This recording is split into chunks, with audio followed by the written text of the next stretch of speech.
Well, we can always say that the election, a big election for 2023 draws near closely, and we'll look at barely 3 months for us to hit the ground running, deciding who is going to be the president, of course, governors of various states, and discussing this aspect about the 2023 polls, looking at the quest for competent leadership. I have distinguished analysts with me, starting from my extreme immediate left. I have a custodian of the law, the legal practitioner, and he is also a doctor and senior pastor of Faith Pillars Gospel Center, Dr. Patrick Awo Osaige. Thanks for joining me. Thank you. Good morning, Philip, and thanks for having me. And next to him is a seasoned legal practitioner, a constitutional lawyer, Notary Public of Nigeria, and a former SSA to the governor strictly on legal matters. And he is Adams Aliyu. Thanks for coming, Adams. Thank you, moderator. Good day, viewers. And next at the extreme left is the former SSA to the governor on community and youth development. And he is also a politician by that. And he is Comrade Collins Osagai Amadine. Thanks for joining me. Good morning, Philip. Good morning, viewers. Well, look at what is up. Election year is gradually coming close, and we have barely 3 months to hit the ground running, like I said earlier. And it's been up, and advocates of good governance have been advising, urging the electorate to choose rightly those who's going to rule them, most especially looking at the scientific approach of choosing those who have the wherewithal, intellectual wherewithal, who have what it takes to proffer solutions to the problems bedeviling the country. And against this backdrop, I want you to look at what is up, with the electorate, looking at the candidates that we have from the various political parties. Some are saying that the candidates, seem to be candidates that were of the old order and mostly giving a very tiny chance for the electorate to determine the right candidates for this coming election. What do you make of this alongside the problems bedeviling the country in terms of choosing competent leaders? Thank you very much, Philip. We have belabored the issue of competence too much for me, and I honestly believe that when you talk about competence, I think it's relative in the sense of it. To be in power or to be in the office of a governor, president, as the case stands, it has to do with an individual competence in the real sense of it. It's the ability for you to synergize with the right sense of value. That's what brings about the good leadership. And also having at the back of your mind that you need to do something to impact your people. I think that's basically what it is. It's not as if you cast a mind back to the previous administration that have been in this country, we have had a whole lot of military administration in the Nigerian system, so to speak. Now, you will bear in mind and you will agree with me that a good number of them were not as schooled the way we converse for education these days. Talk of General Gowon, talk of, the war, you saw a lot of them, and then IBB building the Tottenham Bridge, and a whole lot of things that have happened in time. So these men they were just soldier men that took over power. They were not even ready. Ideally, when they were led, from the colonial masters, when independence was granted, it was, to the political class, and before, the military guys came on. But in as much as I don't applaud them totally, but we must also look at the fact that they did well. Look at the Abacha's administration. Abacha, that they even said was unable to pass some of his exams. And you could see, I'm sorry, with all respect to that, we must see, that in times like that, we was able to keep the economy. And now we have all manner of economics analysts everywhere, right, left, and center. This is what I can do. We must understand, we all studied in school, and I also major in accounting too. If you look at the economics, there are different models that is applicable. Now you must understand the one that befits you per time. Now if you go to that, that conservative economic principle of trying to, I've forgotten the guy's was the point that I wanted to cite in. You know, if you want to go by that, we have gone, the world have gone beyond certain lines now. We need to look at the American system, for instance. You know, America is the number one debtor nation, you know. And they have, out of the first 10 billionaires in the world, they have them in their country. Your ability to know where your country should go, not to just talk about this is what we want to do or what we are not going to do. It's not about in the talk. In as much as I believe talk is very good, it's also very, very cheap. You could just talk. But to act is what we are saying. You see, again, I'm looking at it. Why I feel for whoever will become president. I really feel for him. Like Sanusi Lamido said, I really feel for the president because it's going to be so daunting, the task. Now, you have a system that is porous, and you are coming to with great ideas of what you are to do. The Nigerian people are very impatient. We want things to start happening now, and you consider the electorate, the way we behave. And look at, on the road, somebody is driving and throwing out his canned water from the car.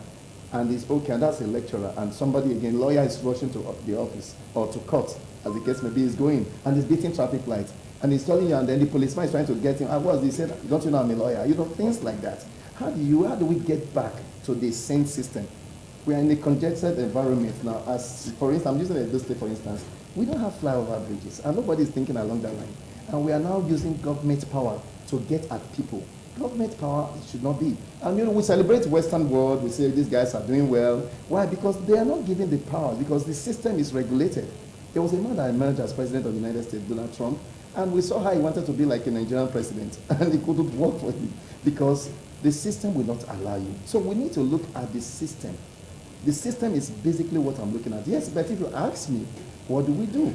In Nigeria is faced between the devil and the deep blue sea. What do you want them to do now? The system is bringing out certain characters that is within their own, they say Kaba, I don't know about Kaba. Kaba is not known to the Constitution. But some people prefer candidates. So that if you don't come this way, you come that way. So it's not just an issue of we talking about we want a competent leader in terms of, as it were. It has to do with what is different competence in this race. To set the record straight, you still have the floor. You made mention of Ibrahim Badamasi Babangida, Abacha, and some others. You seem to celebrate the administration of these men who many believe, you know, the military interregnum, you know, brought us to where we are today. Many believe that even the most beautiful military system of government is the worst to any democratic system of government. And if you say that there's much to or little or an outer to be desired in this military interregnum as compared to what we should be having democratically, what are the viable spots or developments you've noticed in this military interregnum that you are using to juxtapose what we have under the democratic? Look at the National Theatre in Lagos. Was not built by a civil government, as it were. Look at all the structures you have. They inherited some from the colonial masters. And we saw the Third Mainland Bridge, which I was going to school as a student in Lagos then. These are things Ibrahim Badamasi Babangida, but we are not just... But if you are to juxtapose between what comes in as revenue or the revenue available to these leaders as at that time, as compared to what they did, isn't it just too infinitesimal to be talked about? I will tell you why. They could have carted away with the money and nobody would ask them questions. They chose to do something, no matter what it is. Like you are talking about the revenue. I don't want, that's why I say those kind of economics, I don't want to go there. Okay. When you're talking about you don't have money, there's money everywhere. But did they leave us economically buoyant? Because that's the drive of this segment. Leadership? When you're a leader, you shouldn't be talking about how they left you. You should be considering how you're going to make things work. Okay. That's basically what it is. So what I'm trying to say, you are talking of a country. If I, as an organization, a company of mine, cannot be moribund, why will the Nigerian system be? The big question I'm asking is, you're talking about, let's assume there's nothing in the treasury. That's not the problem. You will have nations, you have policies that will bring in investors. You will have, if you have an ideal system running well, people will come and bring their money. That's not about the money, it's not about that and what we're talking about. Let them leave everything, let them deplete the treasury. But the truth is this, these men did something that we can see. All right, I admire what you said in the course of ventilating your opinion when you said exactly that you do not envy or you do not really, because of what the challenges that is on the ground, for the next president, you do not envy such president because a lot needs to be done. Absolutely. And Adam Saliu, we have this challenge where the manufacturing sector is in comatose. We have a challenge where the debt of Nigeria is quite huge, to the extent that some are asking, how can this be brought to the minimum point where we can say that we are able to navigate through and create a production level in Nigeria to boost our economy. Now, we have different programs by the different political parties, the ruling APC, where we have the presidential candidate, Tinubu Ahmed, saying that it's going to take away the fuel subsidy. And looking at the huge revenue that is the chunk that is poured into fuel subsidy, that is going to ensure that he uses it to bring about infrastructural development, social welfare, and all that. Do you see this as a possible thing to do? Because we had the present administration of President Muhammadu Buhari that also made that challenge, that made that a statement that is going to ensure that fuel subsidy is removed. But here we are still rigmaroling around this subject. Do you see political will in the person of Tinubu Ahmed to make a change in that direction if he becomes the president? Well, you are talking of 2023 election vis-a-vis competence, leadership as it were. Well, elections did not start today in Nigeria, and that of 2023 will not be the last, it will not be the first. And if you look at the word competence, etymologically, competence means qualified, to be fit and proper, adequately capable to rule.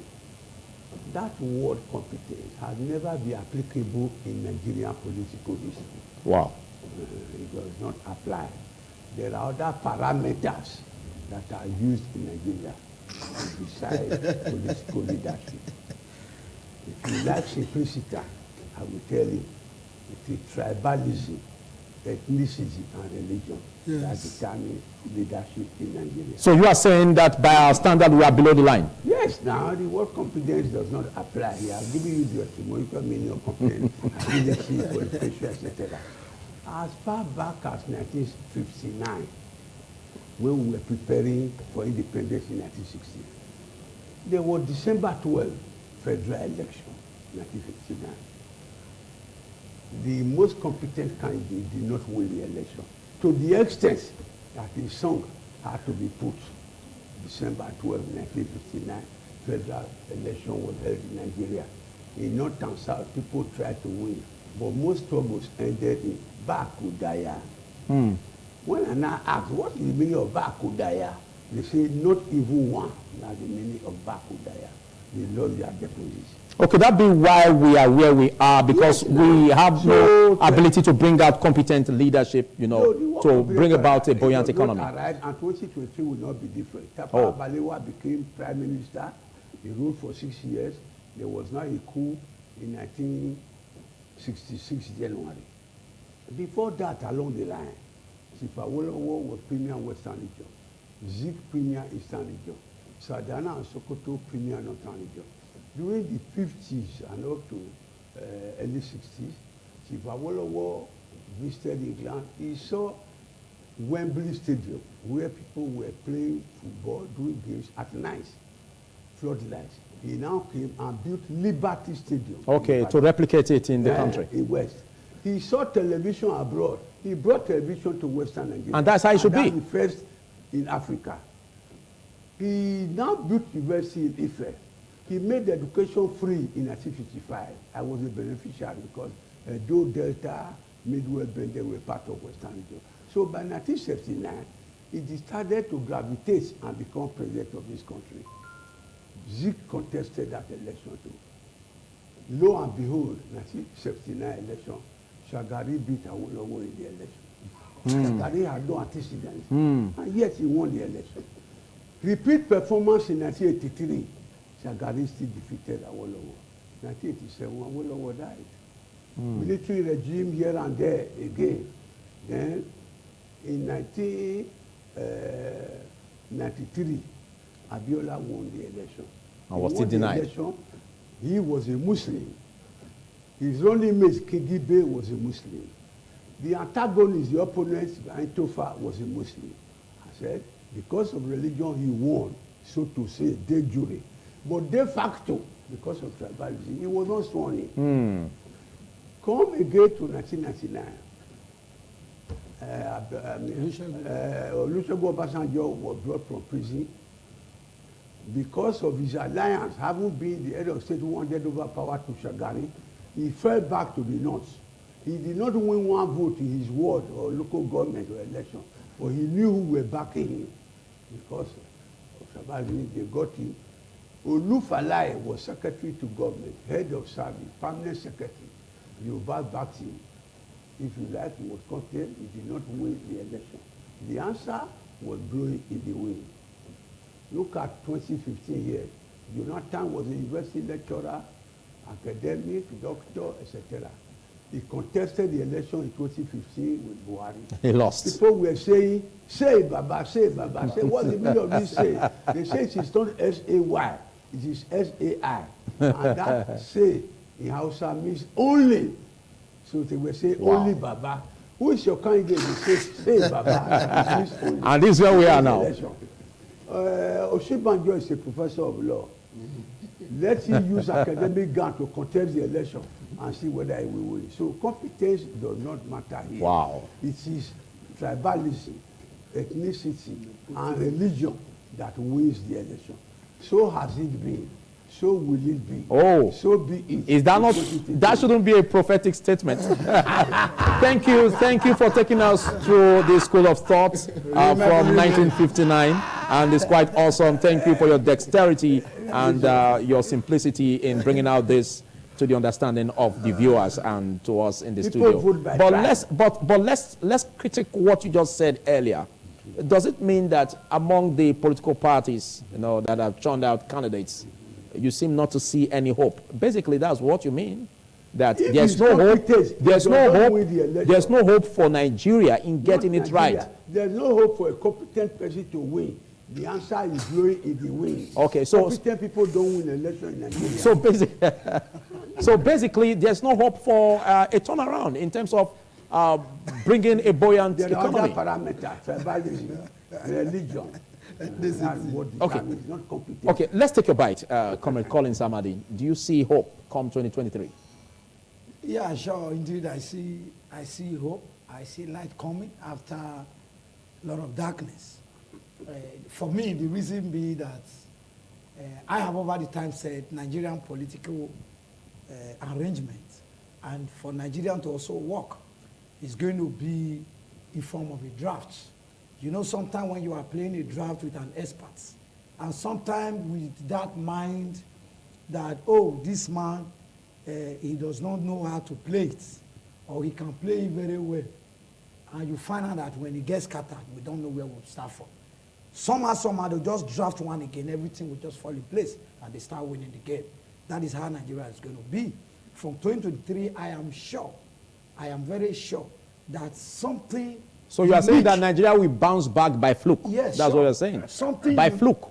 Something unique. Yes, of course, because I can assure you that we cannot 100% be assured of those we assign, sometimes to lead us by way of history, just as our leader have tried to make reference to, though that was not directly on governance.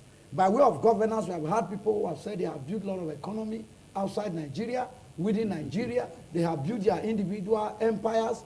They have helped people to build empires, build economy. But when you give them opportunity to build a system, a very minute system, you find out they can't even build anything.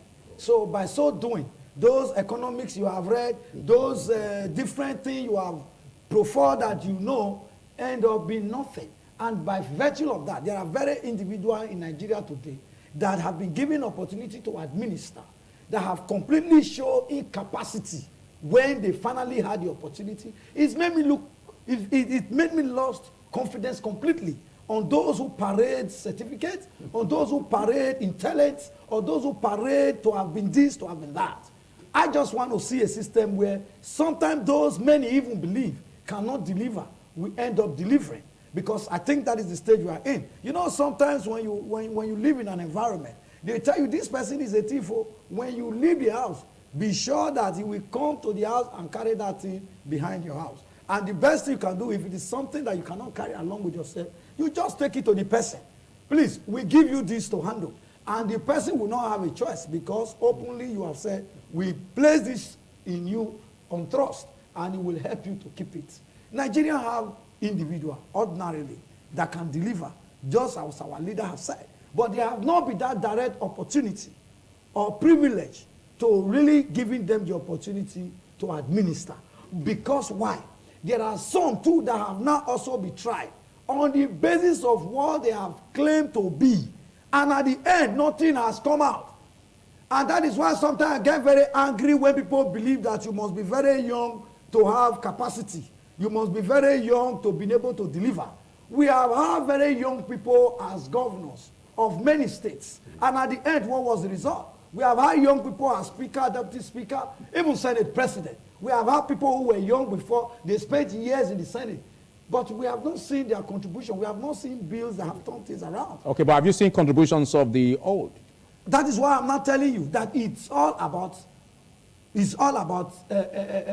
trying them. Are you by this saying that the not too young to run bill that was passed into law in May 31st, 2018 seemed not to be in the right direction, which President Muhammadu Buhari did? Because if you are saying this, you are a youth, and are you by that saying that it would be a mistake to make a youth become the governor or even the president? It's a good thing. That is why I've just told you. We have had lots of youths administering as governor. Wike, how old was he when he started governance? How old was Amechi? How old was our governor, even Obaseki? Is he not a young man? There are so many to become the Ambode. How old was he? There are so many. How old was Yaya Bello? How old was Yaya Bello? I'll come back to you. How was likes of Lalong at the time they got power? But when they were leaving, do you know what it is to spend 15, 18 years in government and you are still young? Okay, but has the old order, has Nigerians benefited from the old order? Not too young to run bill was in a good direction to help the people, the youth, to be more inclusive, to know that they also have right, because at the time, it seems some persons felt because they were young, they cannot be part of politics. And the bill was just to tell them, you can be part of it. For the fact that you are a young man, you just join politics today, must not make you a governor. You can start from grassroots. You can start making contribution. Everybody must not do a chairman before you become governor.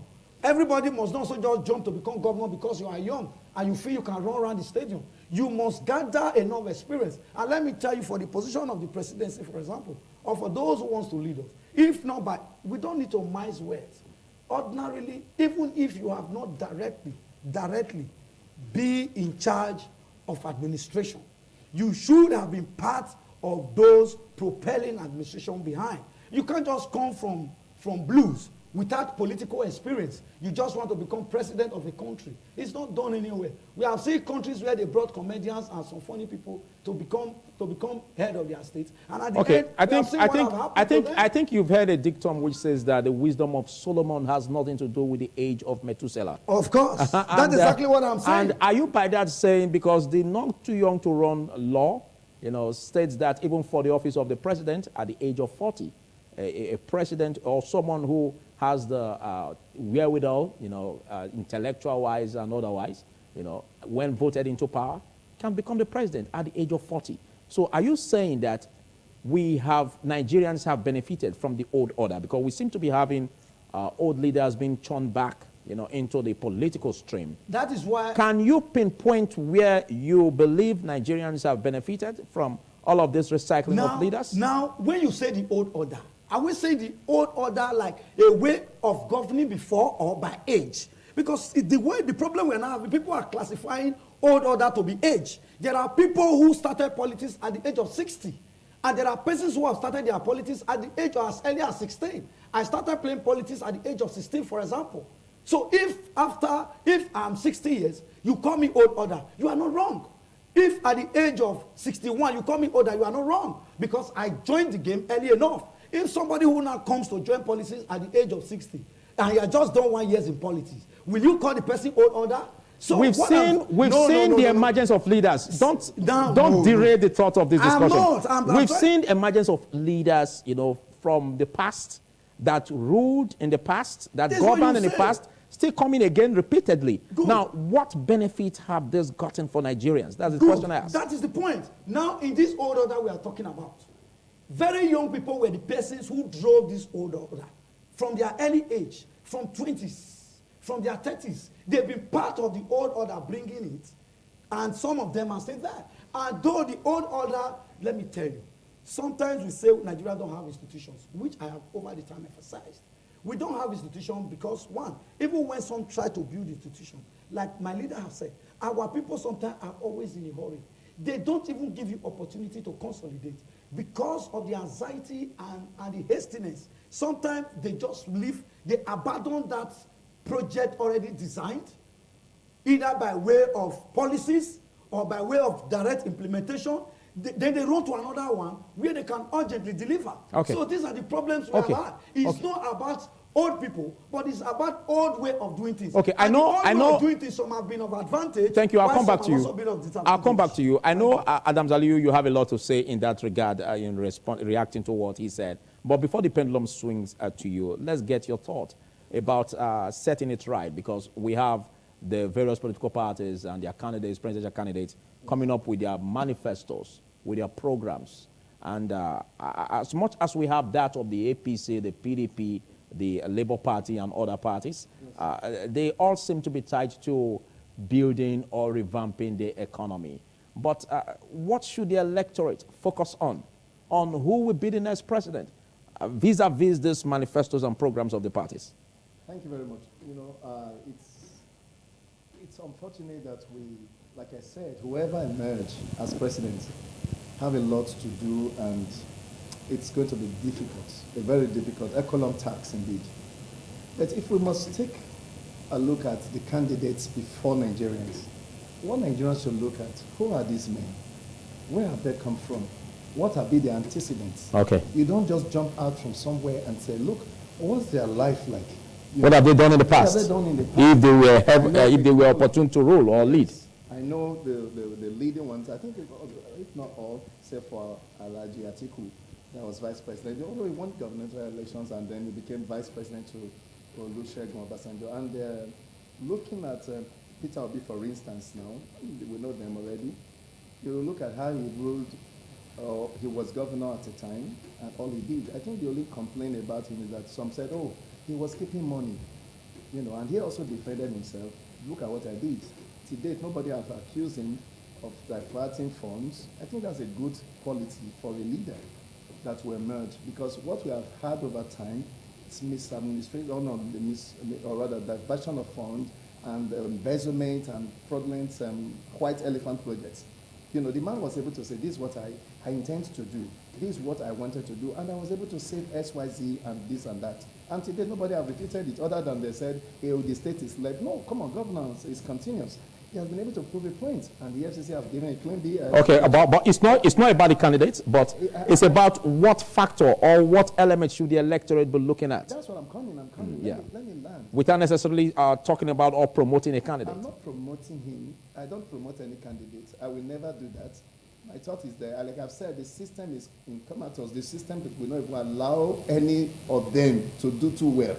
That's the challenge. Oh. Nigerians should look at that. That's what ordinary. You know, heard what our father here is saying, talking about the Premier of the East and all of that. We have a system that is not working, and that's what we should be looking at. So being president is just being there. Somebody is fighting for a land issue in Benin City. Is going to the IG of police to go and resolve it. It doesn't make any sense. So some of the issues we are talking about now, look. Now, if you look at the men that have shown themselves that want to be president that we have now, those factors that you are looking at, look, what can these men really do? The antecedents is there to show. You already talking about a particular candidate. Yes, I talked about because looking at the antecedents and the challenge we are having, because we have the challenge of tackling the huge debt we have, yes, you know, and that of the manufacturing sector. Are you by that saying that other candidates may not be able to tackle this head on? I didn't say that. I'm not speaking for him alone. Get it right. Try to understand me. I think you should let me land. Okay. Now, what I'm saying in essence is we have different capacity. Like Ahmed Tinubu was governor of Lagos State. And I know at the time he was, he did so much for the people. And he had his way. But we are not looking at that aspect alone. Now, being president of Nigeria is different from being a governor. Obi has never been president before, neither has he. But Alhaji Atiku, again, on the other hand, if you look at him, from all he had done, he has been able to manage his business successfully, and that's why, Is that a yardstick? Hold on, yes, of course, it's part of the yardstick. That's why Donald Trump was voted in as president. He has been able to manage his business successfully. At least we could say this is what he did and all of that. In as much, Nigerians are to decide who their leader will be. Okay, but looking at the crisis in the party and the inability of making a turnaround in terms of tackling the challenge of the national chairman, that seemed to leave a sour taste in on the tongue of Nigerians. That if given the ability, if given the power to rule or to lead, there could be this adamant attitude, of not bringing a change in the direction where Nigerians want. I don't think so, because in leadership, there are times you also use some stamp your feet on the ground and decide on what you want. Not caring whose ox is God. Obviously, yes. That's what led to the word to be saved. If John F. Kennedy had not done that in the Cuban Missile Crisis, I don't think we'll be here. You have to stamp your feet even if people are saying, that's what leadership is all about. At times, you need to be firm. So I'm not saying that as an issue. I think that's let's leave their home problem. They will resolve themselves. They know how to settle themselves. We are looking at what these men can bring to. I'm not looking at whether he's old, like they've said, he's young or whatever. Okay. What has he been able to do? Has he been able to successfully build his business? Oh, yes, he has. Has Peter Obi been able to successfully build his business? Oh, yes, he has. Has Ahmed Tinubu been able to successfully build his business? Yes, he has done that. Then people will be looking at what did he do? And look at what the government is saying. He has been prosecuted, and he has won his cases. But don't you agree that there's a different thing between building your business and building that of the country's business? If you cannot build your business, how will you build the country's business? Will you come out from the blues and start building the country? Let's take your thoughts on that, Adams Aliyu, as you also have the chance to react to what Comrade Collins said. I mentioning of age as a parameter to good governance. When it is suitable, we will quote America. If it's not suitable, we will ignore. The very America, Joe Biden celebrated his 78th birthday before he was sworn in. If he were to do 8 years, 8 plus 78, will he not be 86? And we always quote America. But they have a system running, don't forget that. I know. They have a system running. That even if you put a day-old child, it will still work for them. Yeah, but people say age. Somebody who has done 78 birthday, he won an election in America and is the president. Ghana has always been our allies. In pre-colonial regime, during the era of Kwame Nkrumah, Ghana got independence in 1956, became a republic in 1959, well ahead of Nigeria. In everything, the British government recognized Ghana before us. There was West African Frontier Force. Our older soldiers, Babangida, Danjuma, they went to test West African Frontier Force was in Ghana. Up till now, head of West Africa Examination Council is in Accra, Ghana. When Nigeria and Biafra, so to say, were fighting, we went to Aburi. Everything is in Ghana.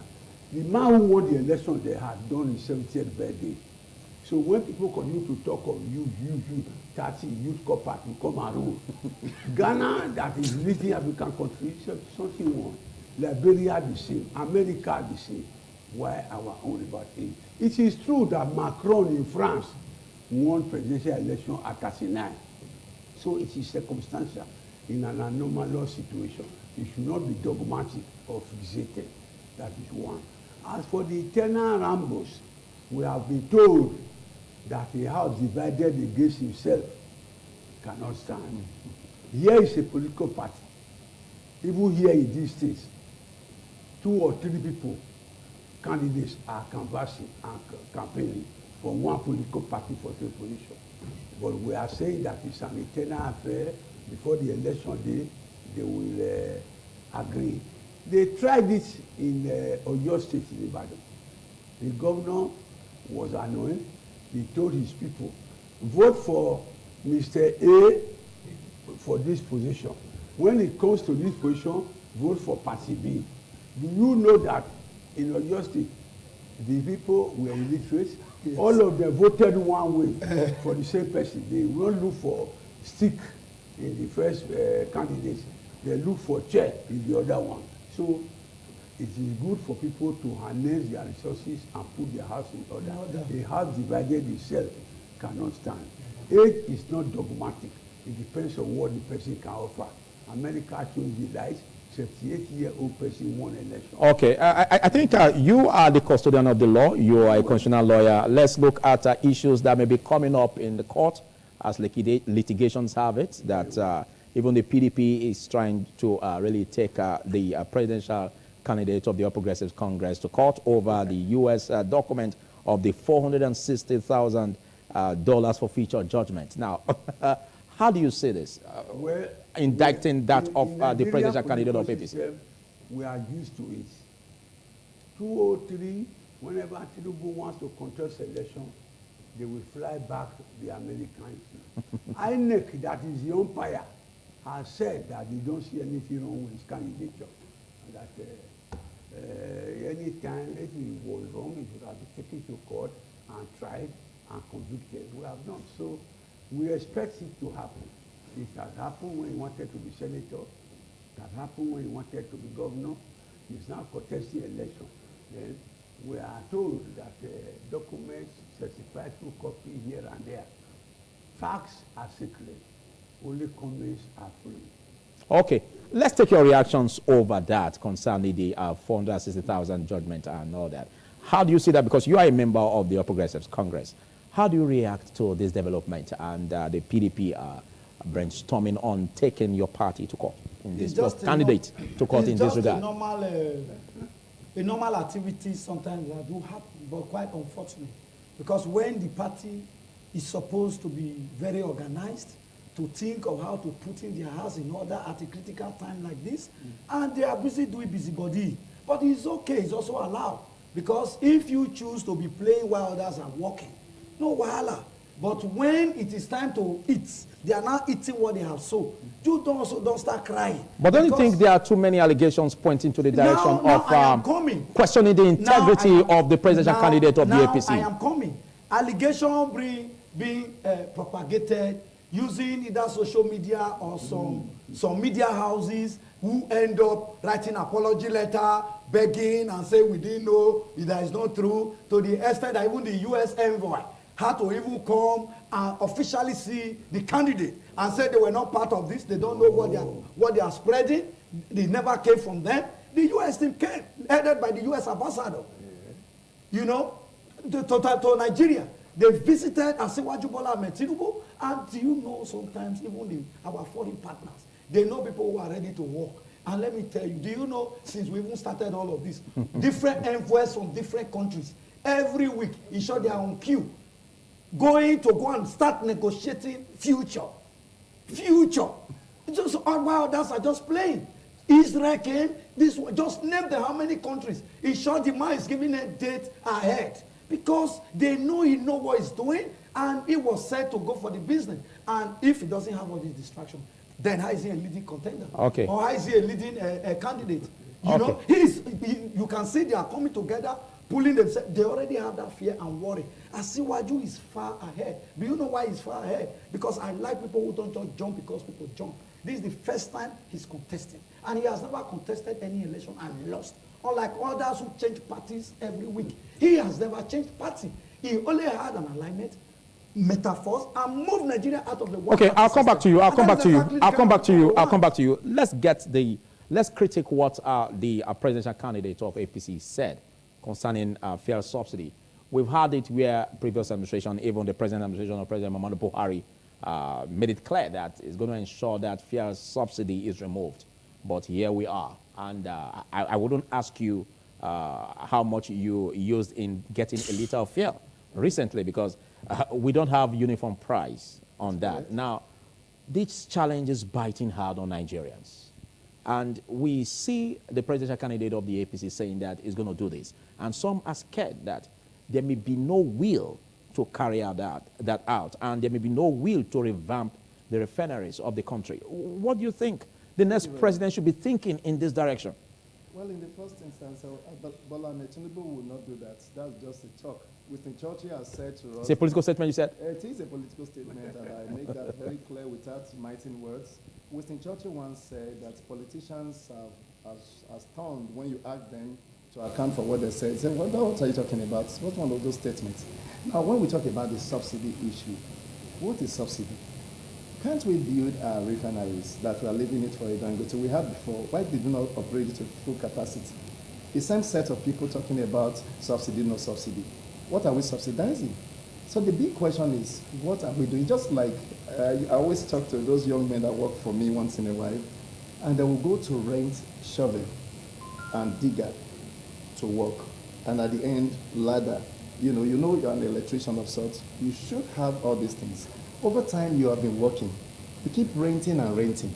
Now, the big question is, if we want to fix this whole stuff, we shouldn't be looking at this. We are subsidizing. We lift our oil here, go and refine it somewhere, then we import it back, then we now subsidize. What are we doing?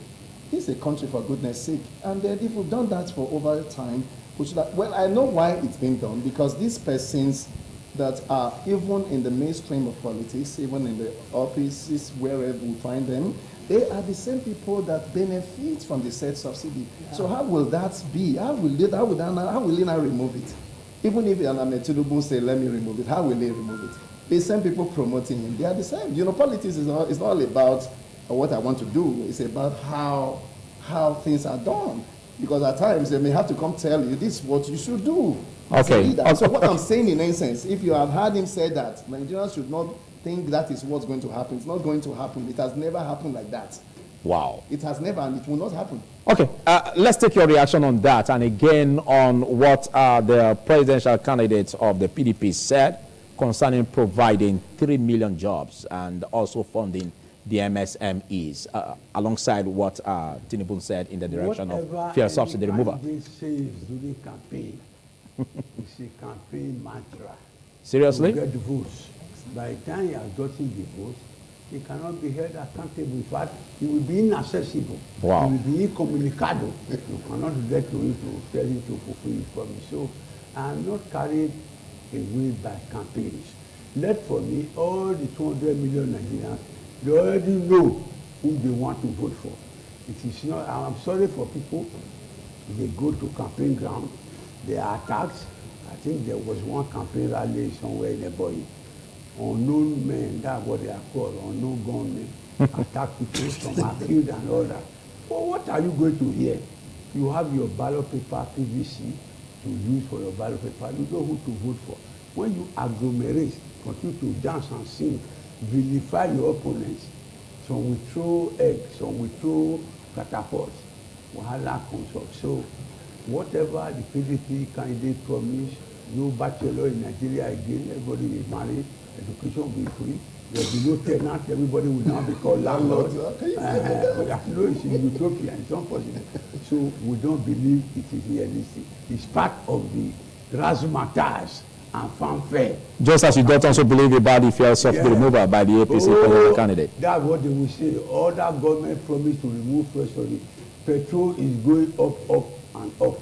Nothing has gone up in Nigeria. That never came down. You are a youth, and you seem to be a victim, so to speak, in the challenge we've been having in terms of the not getting it right in the petroleum industry. Now, I won't ask you how much you use in getting fuel. Now, we've had it where even the present administration still find it hard to tackle it in terms of fuel subsidy removal and bringing about stability in the prices of fuel or petrol.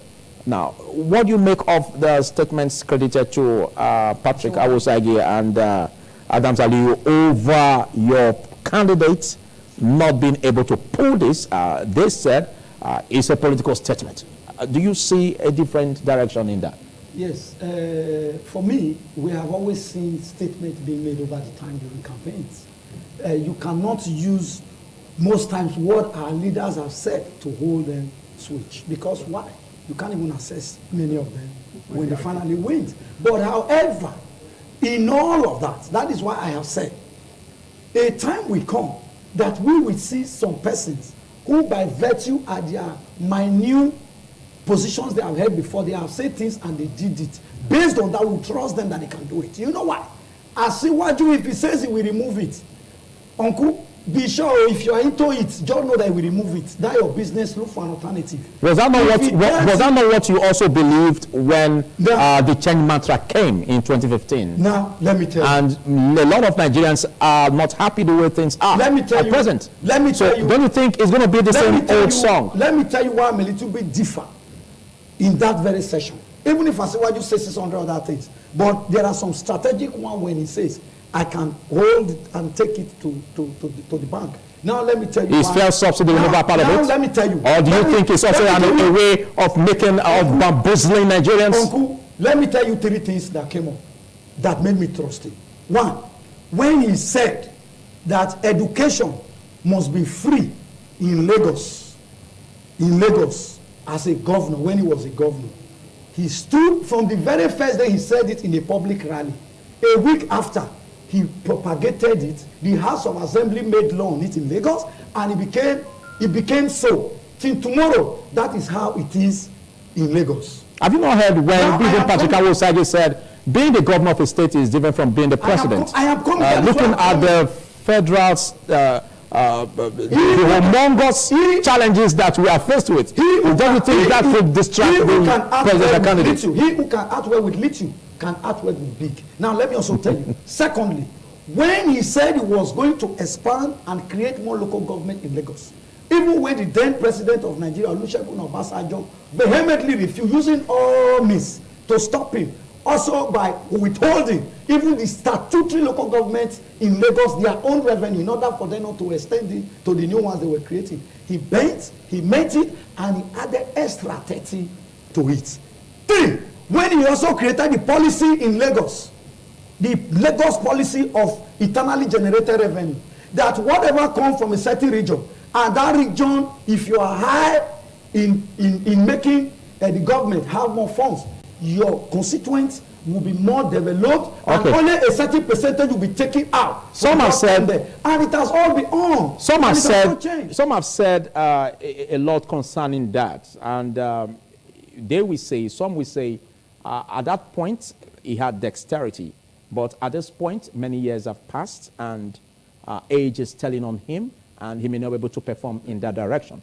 Some also said, like what we've been battling with, even the current president of Nigeria, President Muhammadu Buhari, going on medical trips. Reports have it that we have about 237 medical trips so far. He's gone, and without disclosing the ailment. Now, don't you think if the presidential candidate of the All Progressive Congress comes in, we could also have that challenge, because there seems not to be a disclosure of ailment in that direction? How do you tackle that? Obasanjo was the most traveled president Nigerian history have ever had. Now let me tell you. And at the time he was traveling, the problem with Nigeria, why leaders refuse these days to even open door for transparency, is when you tell them the exact thing you want to do, they use them against you. Now let me tell you, all those time Obasanjo was traveling every three days, that almost make articles sold Nigeria in his absence, based on the privatization business they were doing, privatizing Nigeria economy and Nigeria assets.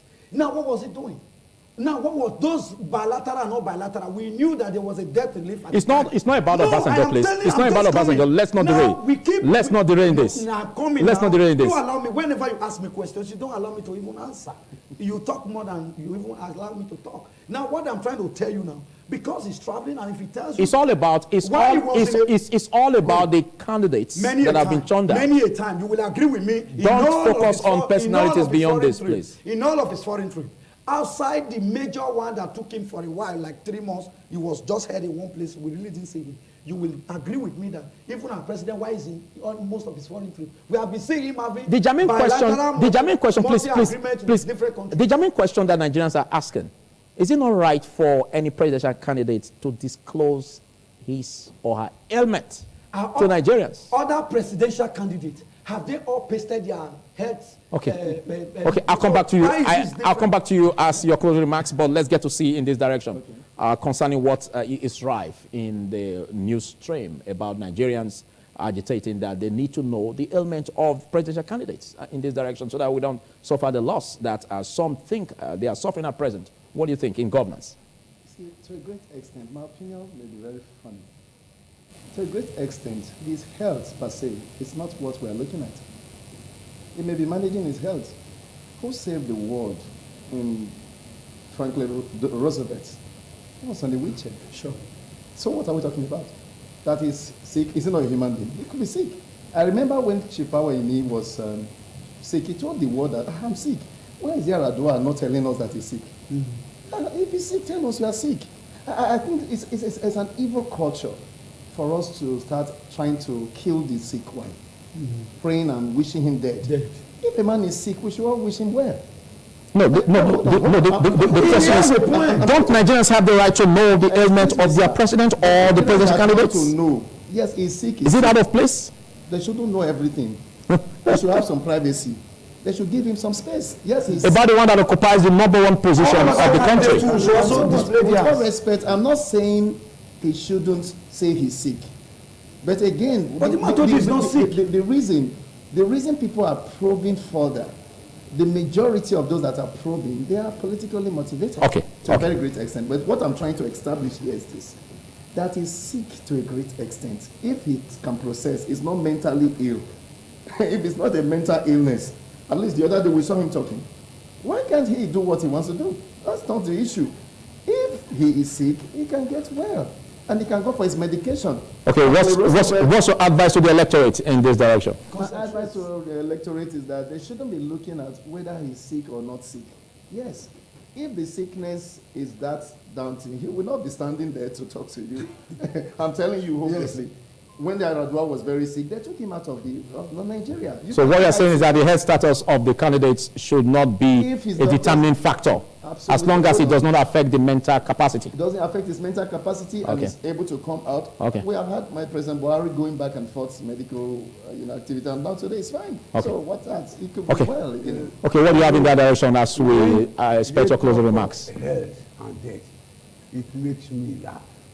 Because this is Buhari, they told us, was dead, had died, and is buried. And he's a double. And that somebody who resembles him came from Sudan. Yes. That person has come from Sudan. When it is Christmas, the very person from Sudan, he will go to Daura. When it is time to vote, that person from Sudan will go to Daura. He will go to Buhari's wardrobe. He will bring out his voter's card, queue up there and vote. Nobody in Daura will remember that this is not the Rebo. We were told he was dead and buried. And that group is saying that Tinubu is sick. He will soon die. We are afraid. We don't want him to die. Our presidents and head of state not died in this country. Murtala Mohammed died. Abacha died. Abacha died. If he died, he will die to one grand salute. How much? But they say no. If he becomes president now, he will die. We don't want it. Our president not die in this country. And now you spend one day there and die. You'll be giving 21 grand salute. We don't pray for that anyways. We don't pray for that. If he becomes president, he will die. Buhari has died. The president resemble him. So if a president in Ghana dies now, I will just go to Ghana, take over the house, take over the family. So, to make it milder, let's look at, I want you to critique that of the presidential candidate of the PDP that said 3 million jobs will be provided and he's going to fund the MSMEs. How possible is that? The presidential candidate of the PDP has tried. Once upon a time, he was in PDP. Once upon a time, he was in APC. Once upon a time, he's back in PDP. And he has been the pinnacle of power. The vice president is a semi-demi and quasi-president who even acts. So I'm thinking he has right to contest. People have contested election 8 times. Promises made are unreliable. He should not be taken seriously. He will not create the job. Okay. Will you say that of Peter Obi that said is coming up with a production-centered growth? In terms of bringing out food security and export. Mr. Obi was governor in Anambra State for 8 years. He developed Anambra so well, but he cannot live in Anambra. He lives in Lagos. Is that a problem? No, but if Anambra is now Dubai, Everybody is a millionaire. Industries are there. He made it heaven on earth. He should remain there. Does the constitution that you are a constitutional lawyer over, does the constitution say that he must remain there? If I go from chamber to my office, I go to my house. Okay. So if he has developed it and that he has done what Napoleon could not do in Anambra, everybody is a millionaire now. Industries are there. He should remain there and live by example. Okay. He lives somewhere in another state. Okay, what's your reaction in that regard? Why does he go to I keep hearing that Ahmed Tinubu developed Lagos as it were. So he should go and live in Onitsha. That's absolutely not correct. Because Lagos happened to be the federal capital at the time. You know, and all this infrastructure over time have been there. When is he going to live in from the Onitsha? colonial masters era? He will address it. I think he will react to what he said. Okay, but he still has the floor. Now, what we are basically saying, so living anywhere, coming to that is living, a man has already told you is based in Onitsha. He only goes to Lagos if he has business transactions to do and he have things to do, political meetings to hold, or things to do. That is having an apartment. I don't live only in Benin. Does the law stop him from that? That does not stop him, and I don't think that should be an issue. Okay. And Lagos is not Tinubu's own. Tinubu is just one governor at a time. Okay, I disagree with those that said Tinubu built Lagos, because I'm a proper Lagosian too. And I know I can give you the history of how Lagos has been built. I have it already handy. So he came in and contributed his quota. And he lives in Lagos. That he's living in Lagos. Lagos was the former capital territory. That's what we are saying. He will not leave Lagos now per se. Lagos is not his own. And even Tinubu, if we want to go deeper, we will know that it's not even from Lagos.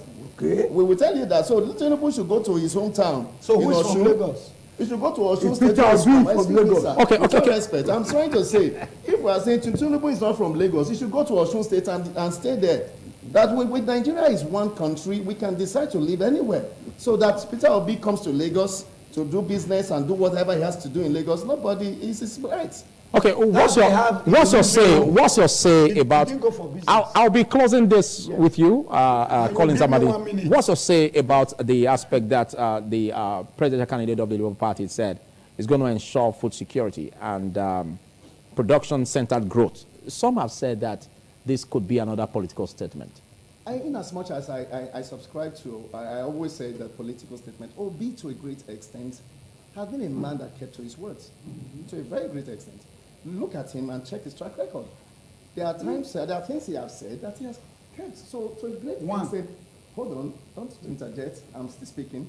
Obi has said this is what he knows, the problem that food security is something. It's not rocket science. But don't you think it's one thing to govern a state, like you said? You said it earlier. That is quite a different ball game governing a country. It's faithfully much. Okay. You know, this is a man who had the opportunity of... No, it was me that said that. You know, okay, you said so. Okay, whatever, it's there. He was once in Abga. Wherever Abga to PDP. I think that's Is there a thing on there? Okay. Inconsistency. I will say it. Now, Obi, he had the opportunity of stealing the patrimony of the Anambarians. He didn't. A man that was there. This man is the only man that I know have not been indicted in when it comes to money. So a man like that, I said, this is what I want to do. Well, that's your opinion. That's your opinion. And I have right to it, and that's why I'm speaking. I'm speaking my opinion, and the whole of people have my dissent. We have all of this issue, and even the governor of Anambra State also talking about the person of Peter Obi, not having the capacity to win the 2023 election. That's another different ball game entirely. But the point I'm making is, see, you should understand what you mean by indictation. How? What do you mean indicted? In what ways? Yeah. Okay. Back to what I'm saying. What I'm trying to say. You have less than a minute. If he has said that, you rest assured that he is going to work to it. All right. Definitely. Let's get your viewpoint in all of this issue. What's your reaction? My reactions are very direct.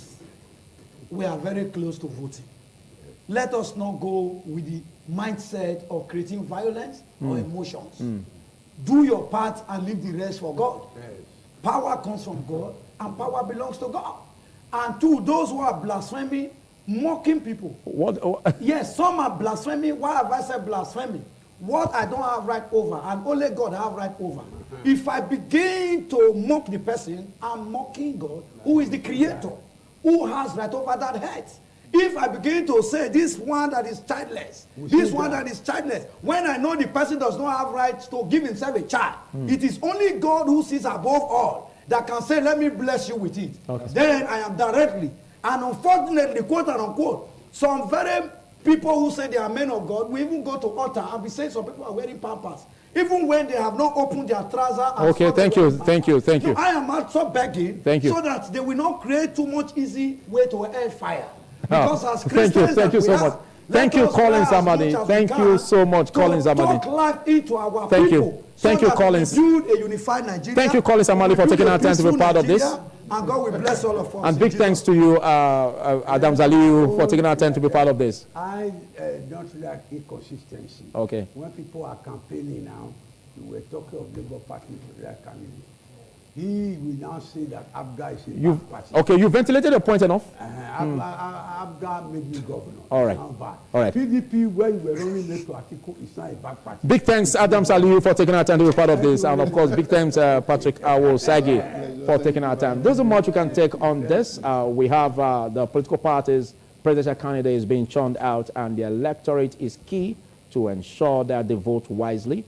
Taking the right choice in governance is quite important. And there's one more you can take on this morning on ITV, Tuesday's edition. We'll do this again on the next one. Don't forget, shortly we'll bring you Business Rendezvous with Favor shortly. My name is Philip Omo Gupo. Good morning, and have a beautiful day ahead of you.